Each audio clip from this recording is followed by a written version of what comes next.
माझ्याकडे तक्रार केली याविषयी समजलंच ना. म्हणून मी तुमका विचारू केलं. मी रात्रभर सगळ्या सेतूवाल्यांका फोन केलं, विचारलं. ते सांगतात आम्ही एकही पैसो घालव नाही. आणि बायकांना तुमका सगळ्यांका महिलांका सांगते, जर तुमच्याकडे पैसे जास्त झाले असतील तर 200 रुपयात तुम्ही करा.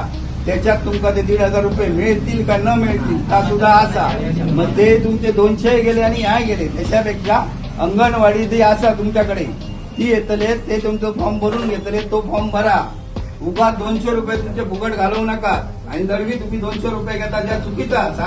मी तुमचा सांगतो तुम्ही ह्या 200 रुपये घेऊचा आतापासून बंद करा. 50 किंवा 100 घ्या. आता मी तुमची तक्रार करतो. फॉर्म परत दिले त्यांच्याकडे. अरे ह्याच्यातल्या एका तरी गरीब महिला येतात, ती काय 200 रुपये 1,500 गावतो या अशी समजलात ना. 200 रुपये म्हणजे झाला का. माझी गोष्ट तरी ऐकायला घ्या. आता त्यांना आम्ही विचारतो असतो. बातमी आहे कालच्या. सांगितलं ना फ्री ऑफ कॉस्ट आम्हाला.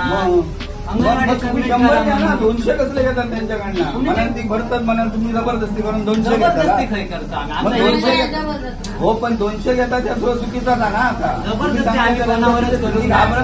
200 रुपये माझी लाडकी बहीण योजना आहे ती महिलांसाठी मुख्यमंत्र्यांनी आणि उपमुख्यमंत्री देवेंद्र फडणवीस यांनी जाहीर केलेली आहे.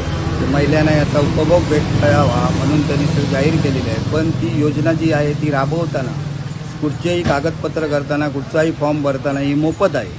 परंतु इथे मी पाहिलं असता माझ्याकडे काल 5-6 महिलांचे तक्रार आले.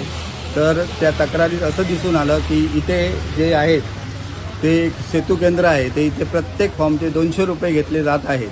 तर सगळ्या महिलांना माझी विनंती आहे की सेतू केंद्रात तो फॉर्म न भरता तो फॉर्म तुम्ही अंगणवाडी सेविका आहेत त्यांच्याकडे तो भरा, जेणेकरून तुम्हाला ती मोफत सेवा मिळू शकेल. आणि दळवीना आता आम्ही विचारायला आलो असं ते आमचं कोणावर काही जबरदस्ती नाही आहे. आम्ही आमच्या यांनी 200 रुपये घेतो आहे. पण मला हे ते योग्य वाटत नाही.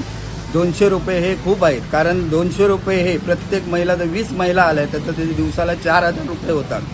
परंतु हे 200 रुपये भरूनही त्या महिलांना त्याचा लाभ मिळेल की न मिळेल ही पुढची गोष्ट आहे. कृपया मला प्रत्येक महिलाला विनंती आहे की त्यांनी अंगणवाडी सेविकेकडे तो फॉर्म भरावा. त्यांनी ते 200 रुपये भरून तो फॉर्म भरू नये.